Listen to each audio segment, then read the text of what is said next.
Hello, YouTube. Greetings. How you do? What up, y'all? What it is? I don't know. I don't know what it is. Everything is something. Let's see. Rich is turning off his alarms, so we're not. Which hopefully disrupted. I already have. I'm just making sure since we're hanging out here. Hanging out. What is happening to my hair? Anyway, I need a haircut. Anyway, Hanging out down the street. Same old thing we did last week. that 70s show reference? Hmm. Or no, wait. Yes. Yeah. I apologize. It's okay. I'm going to start here. Not a godly show, but for those of us who lived it, it's identifiable.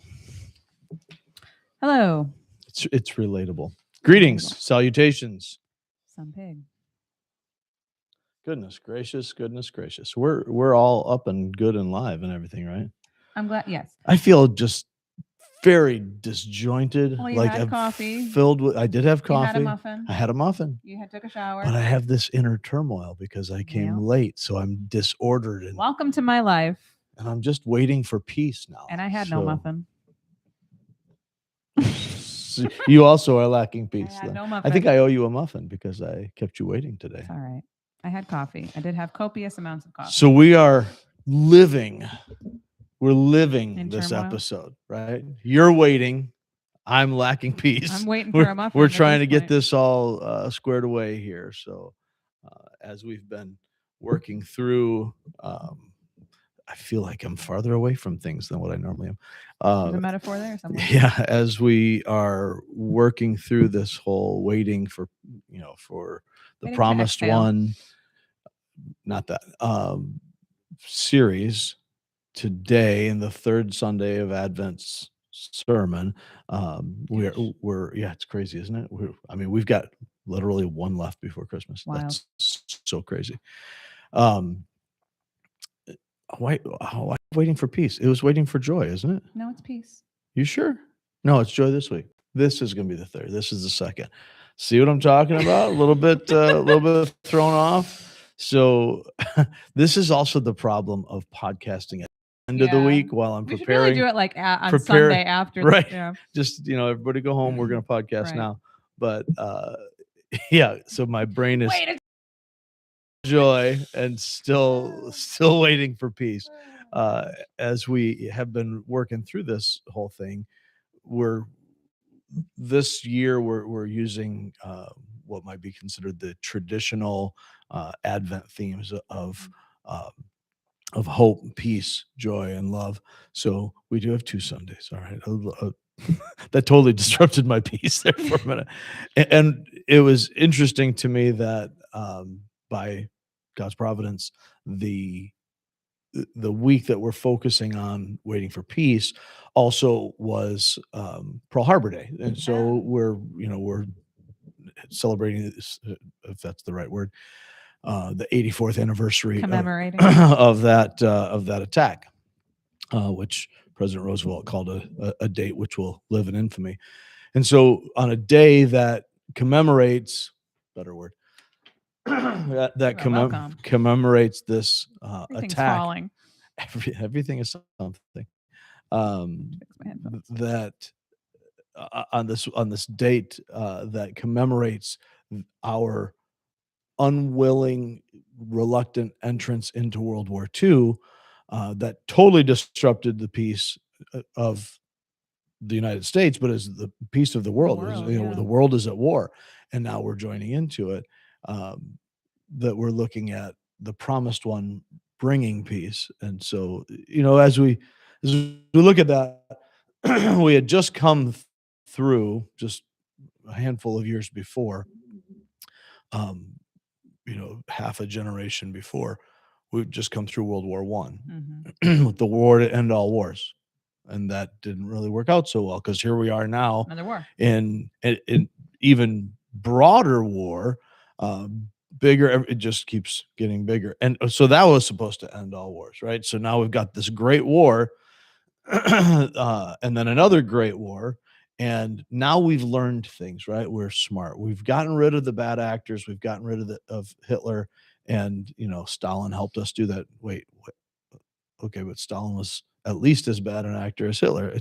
It's interesting that we see, somehow we don't see Stalin in popular terms as bad Right. as Hitler was, even though he killed more people, and just he had a better mustache, but not a great guy.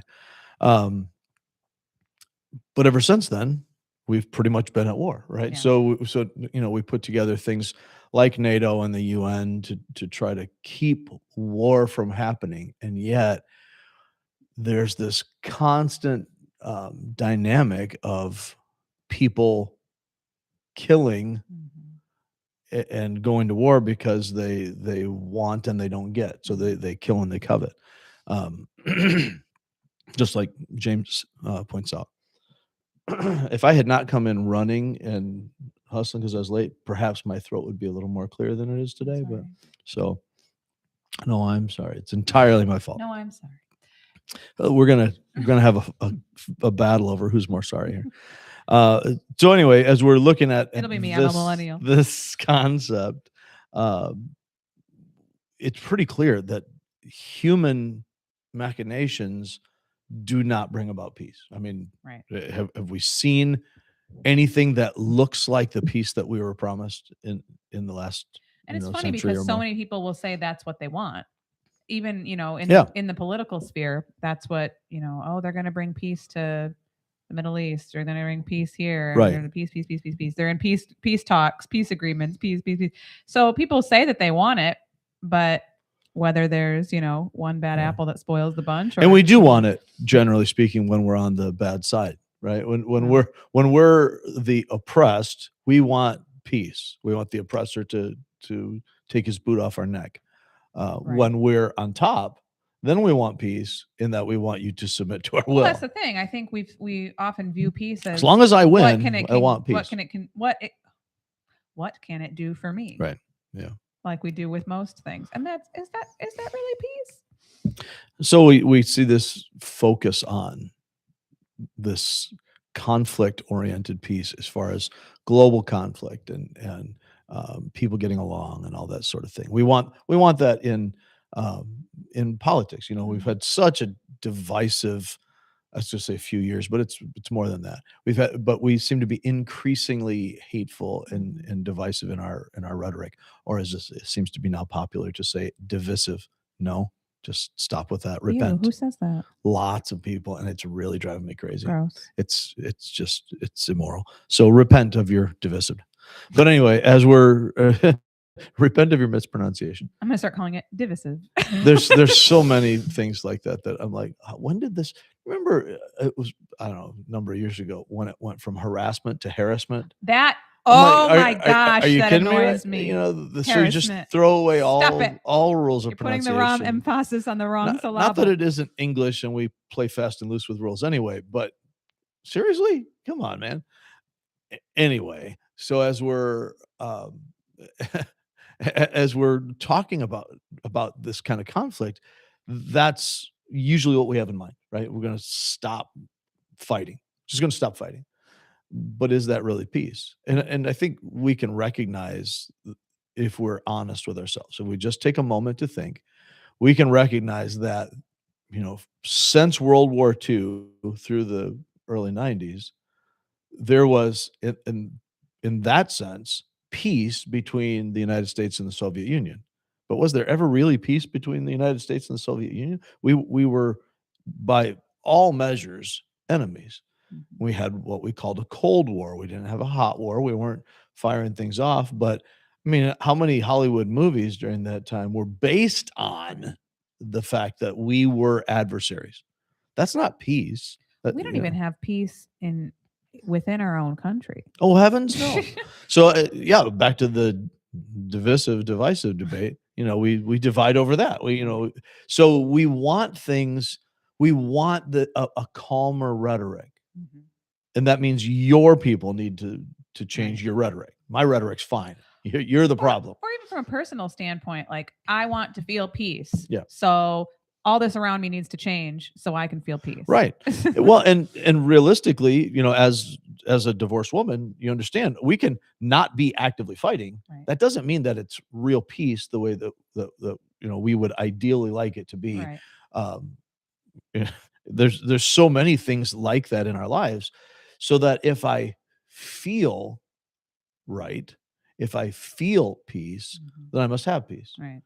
Well, no wonder people run to substances all the time, Mhm. and Mhm. different ways of trying to Fill a assuage those peace-shaped feelings. hole. Right. Yeah. Yeah. So I want to feel just relaxed.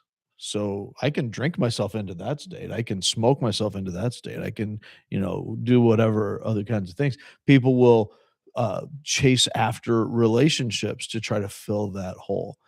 And it doesn't ultimately bring peace. It brings a temporary feeling of peace in all of And these sometimes situations. even brings a numbness, I think. Just Exactly. And I think forgetting that's about really it. the point that I wanted to bring out. So thanks for doing a better job of it. That there we can numb feelings, and we have that with so many anti-anxiety and antidepressant meds. They don't fix the problem, but they numb the feelings for a while. And that can have its place in leveling the playing field so that I can make right decisions and so on. But ultimately, I have to change something.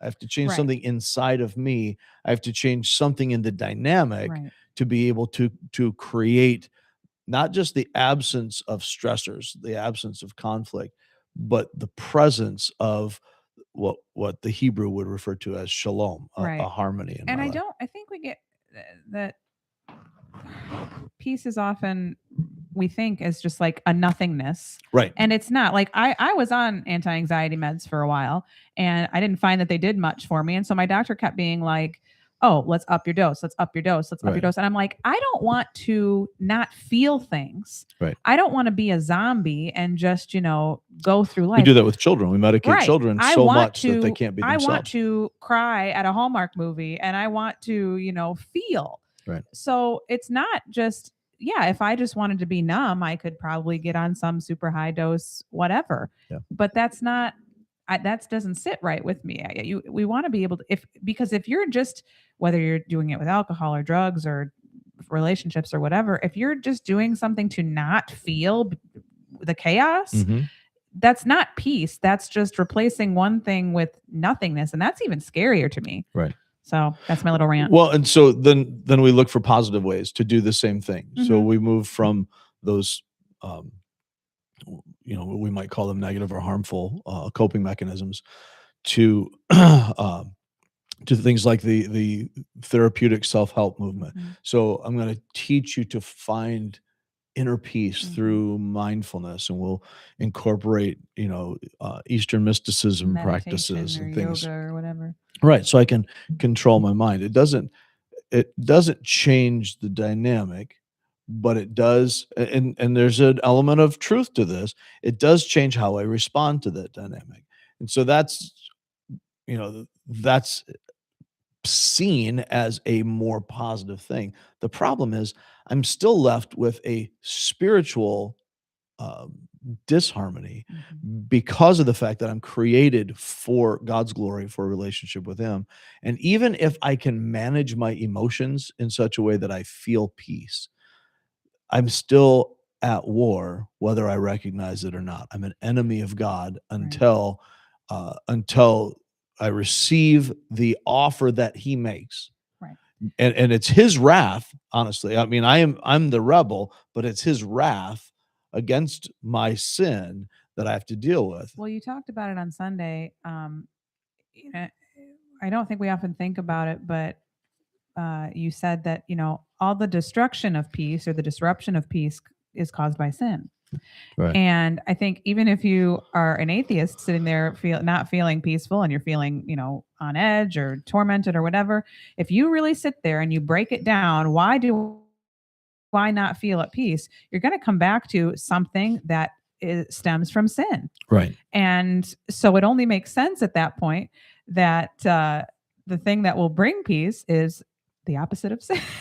Well, that's right. And so whatever else we do when we are operating contrary or apart from God and his word as well, then even if it produces in a temporal Mhm. sense positive results, Mhm. it's a net negative Mhm. because the issue is my separation from God. And we looked at it through the lens of Genesis 3, as we had done previously, as we were talking about hope, and the hopelessness that we have is because we are in a cursed and fallen world, a sin cursed world. And so then as we look at that through the lens of peace, why do we have sin and strife and conflict and turmoil?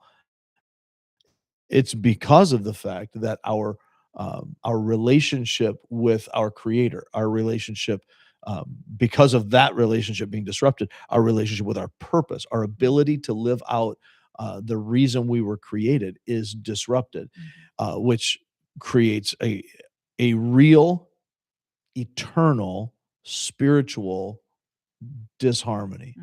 Mhm. And with that, we get focused on the temporal elements of it, but it's deeper, it's bigger, it's wider than that.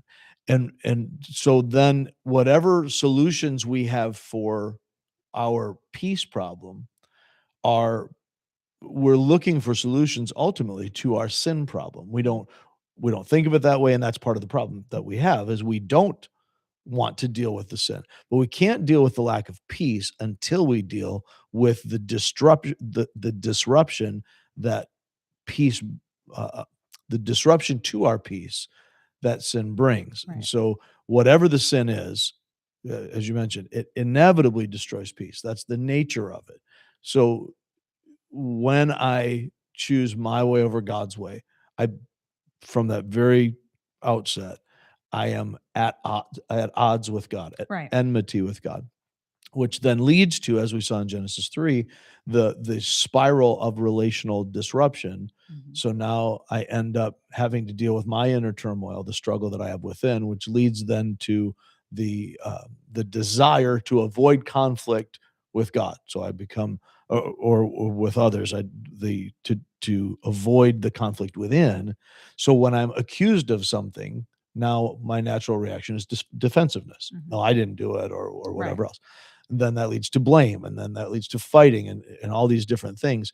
This is why, and I don't know if you've observed this in yourself. I know for myself, if my heart isn't right, if I have whatever sin it is, sinful attitude, whatever else that is disrupting my walk with God, even when I'm getting it right, I'm a little more on edge, Sure. right? So I'm a little shorter with my wife, a little shorter with my kids. I'm a little less tolerant of You hate people. your children? Nice.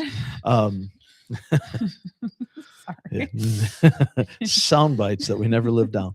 But in in I'm totally distracted now. Sorry. But in all of these things, I should logically, you would think, because I know I'm a sinner, because I have this sin in me, that it would make me softer toward others. But what it usually does is makes me a little less tolerant of Sure. other people's sin because I'm so keenly aware of mine, Mhm. or it's hovering in the background. And so it destroys peace, and the effects of that are progressive. It Mm. has that increase in conflict that also is by its nature, just the flip side of the coin is it's a decrease in harmony.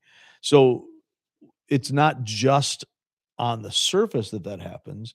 And this is why all of our fixes aren't really fixes, right? I can't negotiate a peace unless I can get to the depth of that peace. There is not going to, I love this silliness going back to international politics. This silliness of, well, let's have a two-state solution for Israel and Gaza, but really Israel and Hamas.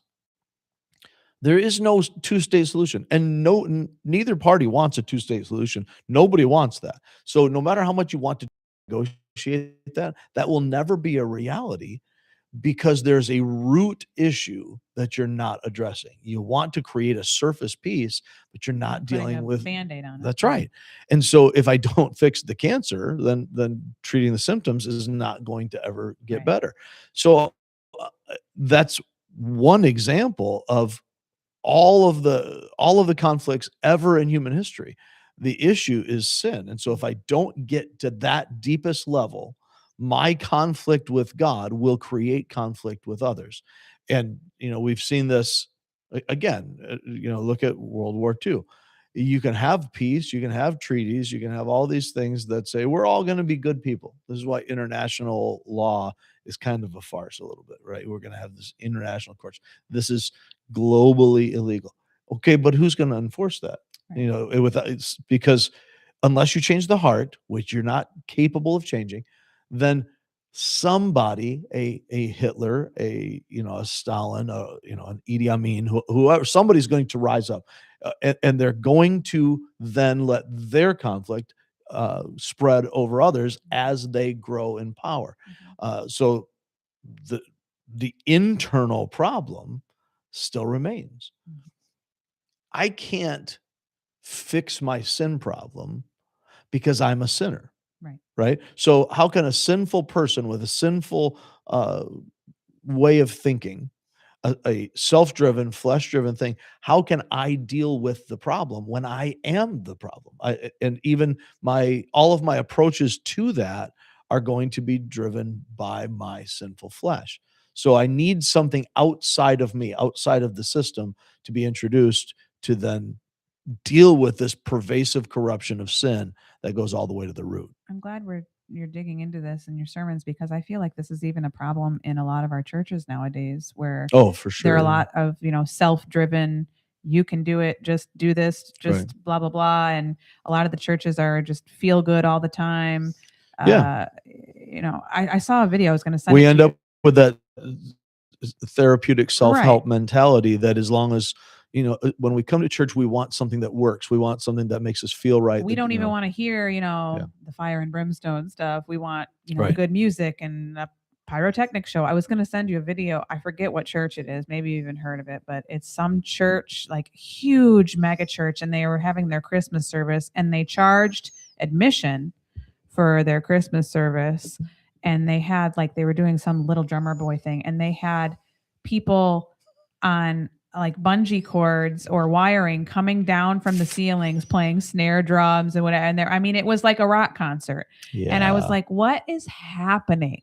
What is happening? And so hard eye roll. I don't understand. I don't know what that church is about. That's not my first impression of that church. So take it as I think it just told you what it's about. But I think we often, I don't even know what church you're talking I'll have to about, find it. but the fruit does definitely tell you what the tree is. But I'm just like, okay, church just trying to again fill a piece-shaped hole by staying on the surface of things. Right. And that might feel good for a minute, and it might be a good thing. I'm not saying it's a bad thing to go to a church, but when people are careening down from the ceiling, you might want to think maybe this isn't Makes for a great concert. Real peace, right? I mean, I'm not trying to be tongue in cheek about anything, but no, there's a reality to that. We don't see things rightly, and because we don't see things rightly, we think it's about us. And so, right. when I go a hard Christian band, great, not the dad from that '70s show. No, fantastic pyrotechnics, high energy. It was what a rock concert should be. So all this stadium were just, fired up. It was awesome. But that's not what church is, right? It's a whole different dynamic. And so when we start to make church, which is a transcendent meeting of God's people for the purpose of worship, in a variety of forms, but that's what it's for. It's supposed to be a transcendent gathering of believers. When we start to make that about how do we appeal to our felt needs, how do we appeal to our payment?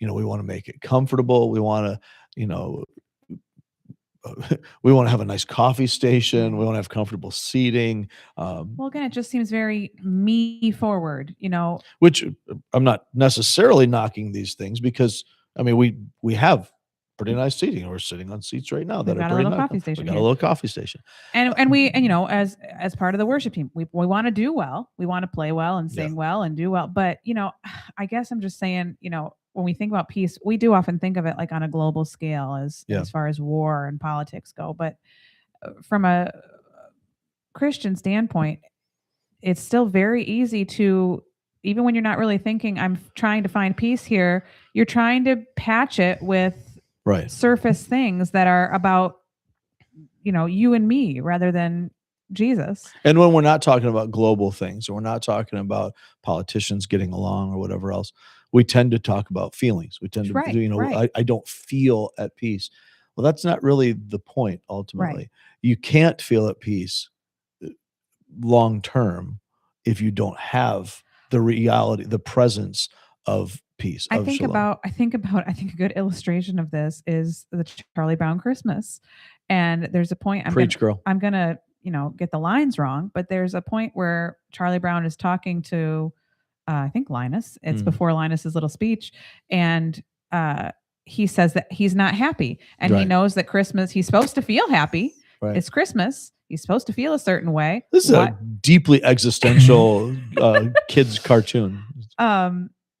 He's supposed to feel a certain way because it's Christmas. He doesn't feel a certain way. Why don't I feel the way I'm supposed to feel? And then Linus, hits him with the truth, and the rest is history. But I feel Is that there anyone who can help tell me what Christmas is all about? And I feel that way too, because I love Christmas. I love this time of year. I love the nostalgia of it. I love everything about it. But lately, I have found the past 2 weeks, I'm really sad. Yeah. Like, I am struggling. It raises the stakes because Right. it's supposed to be all these things. Right. And it is to an extent Right. when those things are lacking, when there's an Right. absence of things People or have- the expectation of its end, Right.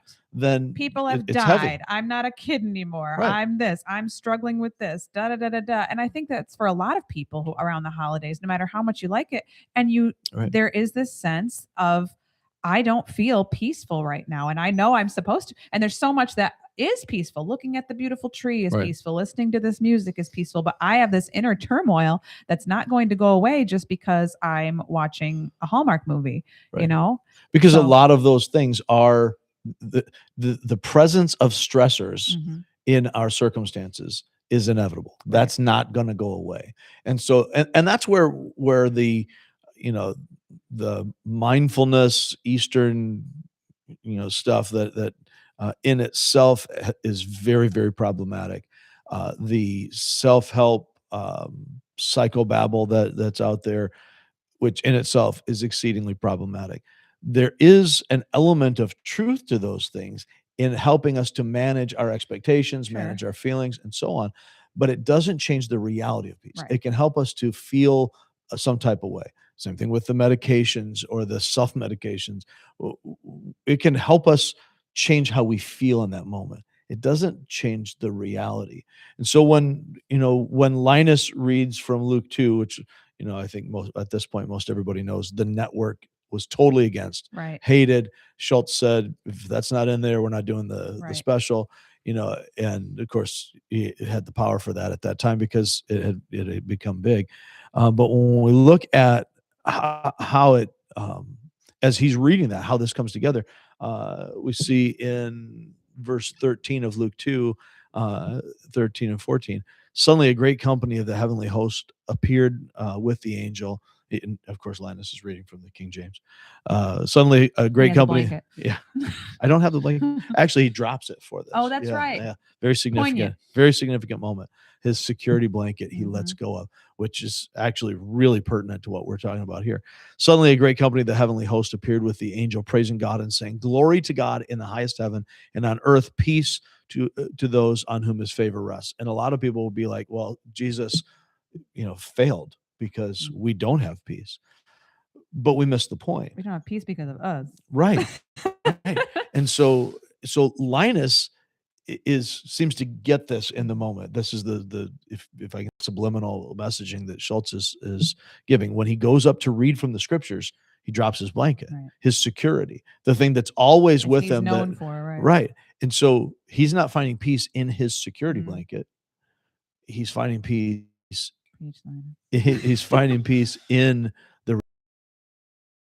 So this peace that's being talked about here, to those on whom God's favor rests, it's absence of wars. It's not the absence of conflict. We're talking about a peace with God, and this this nature of finding favor with God is at its root grace. It's an undeserved favor. We don't earn favor with God. Right. And so when Jesus comes, and that's the whole focus of this season. It's the whole focus of this sermon series. We're waiting for the coming of the promised one, the one our hearts long for.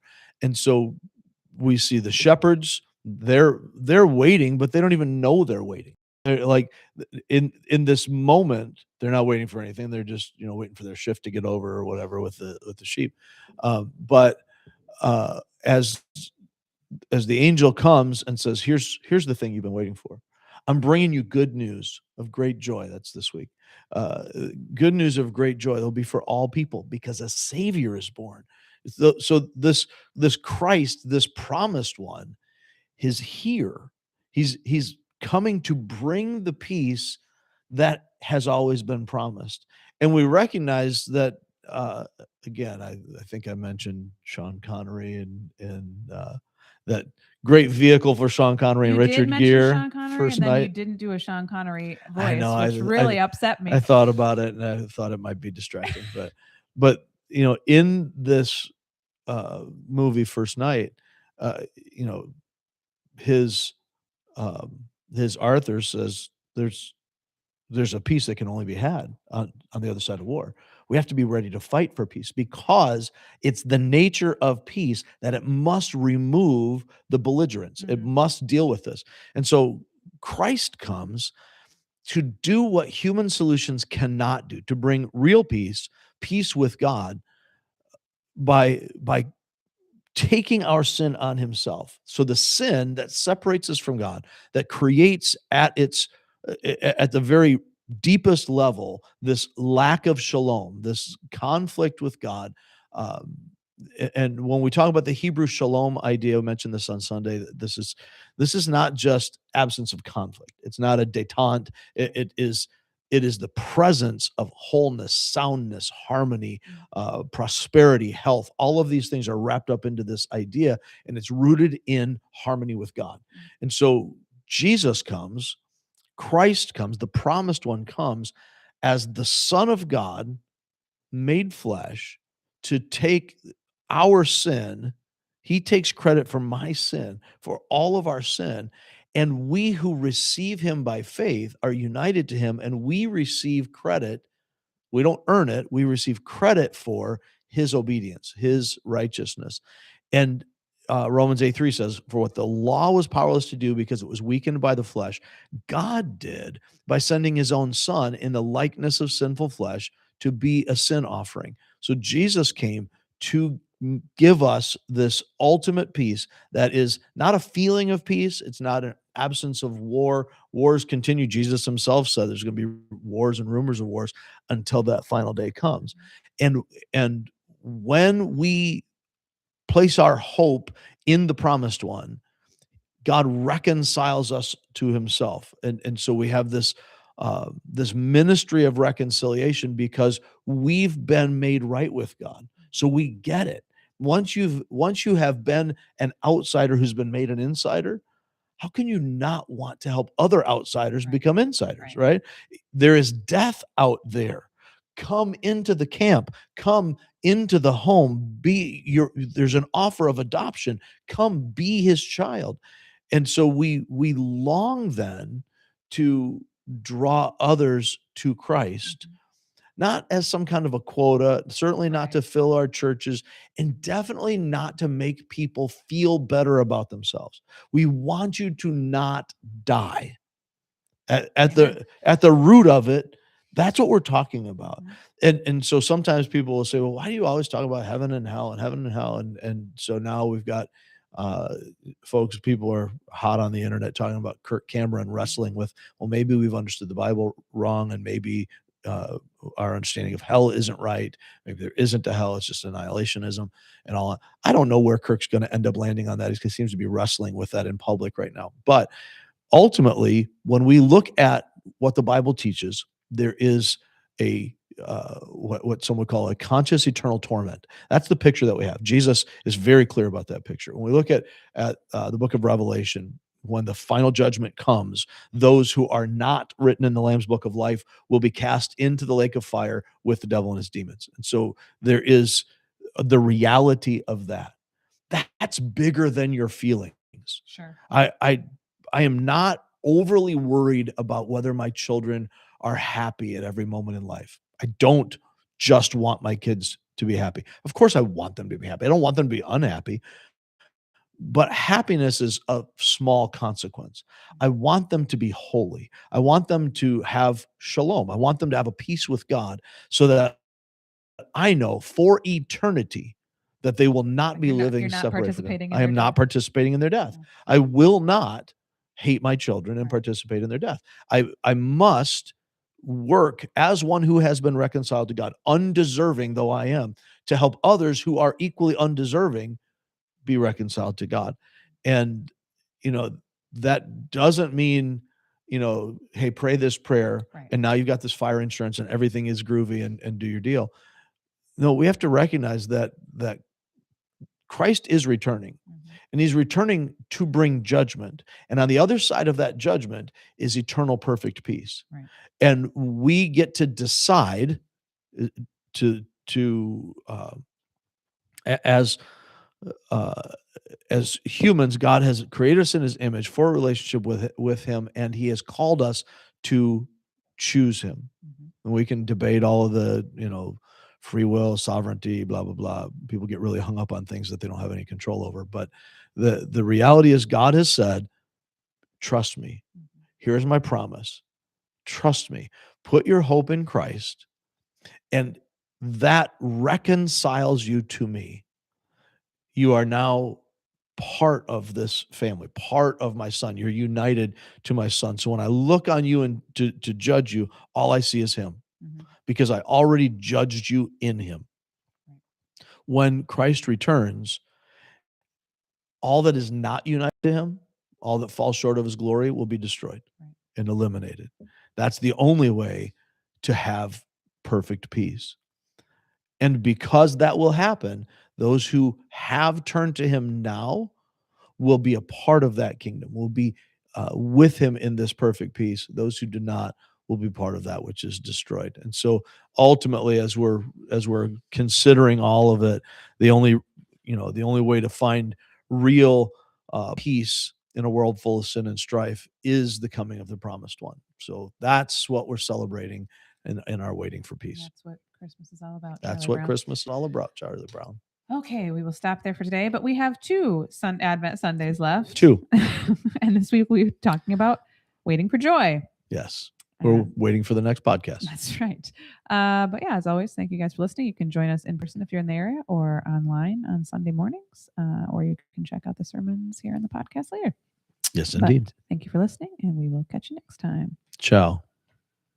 Thanks, Hugh too. Oh, good morning, Michael. Thanks for watching. Michael, how you doing? Michael.